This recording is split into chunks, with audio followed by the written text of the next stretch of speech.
সাজানো গোছানো থালিটাতে তো বেশ ভালোই খেতে বসে গেছো।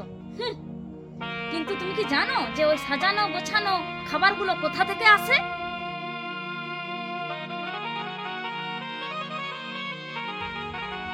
তুমি ওইভাবে কথা বলছো বৌমা? এই যে তুমি থালাতে এত ভাত সাজিয়ে নিয়ে খেতে বসে গেছো, দেখলে তো মনে হয় যেন একটা বিড়ালও ডিঙাতে পারবে না। আচ্ছা মা, আমি তোমাকে একটা কথা বলি, তুমি শোনো, কিছু মনে করো না। শুধু কি কাঁড়ি কাঁড়ি খেলে হবে? একটু তো গতরটাও নাড়াতে পারো একটু।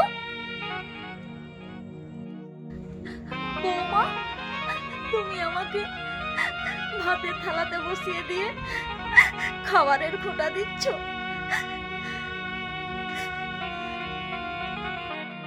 আর নাকা কথা বলতে হবে না, তাড়াতাড়ি গেলো, আর তাড়াতাড়ি গেলা হয়ে গেলে চলে যাও, গরুর জন্য গামলি নিয়ে গিয়ে ঘাস ছিঁড়িয়ে আনা যাও।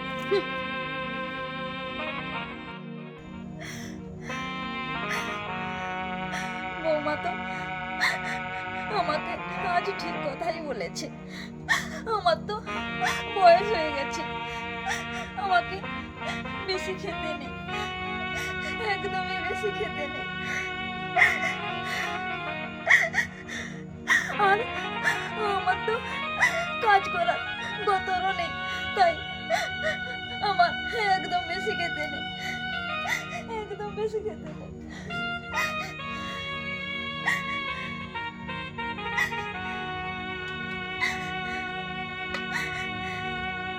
একদম ঠিক কথা বলেছি।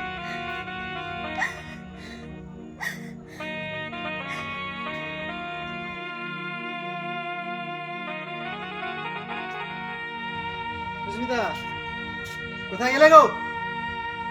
উফ, আরে এখানে কার ভাত চাপা আছে না কি এটা? উফ, কাউকে দেখতে পাচ্ছি না তো। উফ, আরে সুস্মিতা, কি হলোটা কি? ওভাবে ষাঁড়ের মতো চিৎকার করছো কেন? আরে কোথায় চিৎকার করছি? এখানে ভাত ঢাকা হয়ে পড়ে আছে, তোমাকে দেখতে পাচ্ছি না আর মাকেও দেখতে পাচ্ছি না। মা কোথায় গিয়েছে?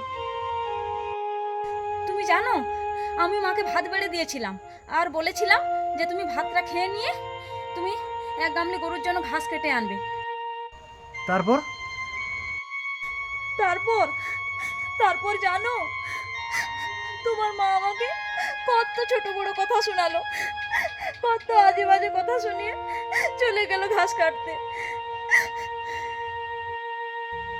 এটাও কি সম্ভব সুস্মিতা?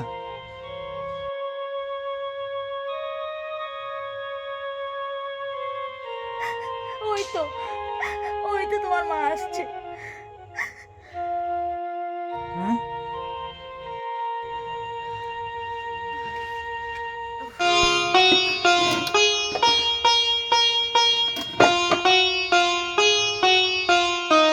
মা তুমি ভাত না খেয়ে ঘাস কাটতে চলে গেলে কেন?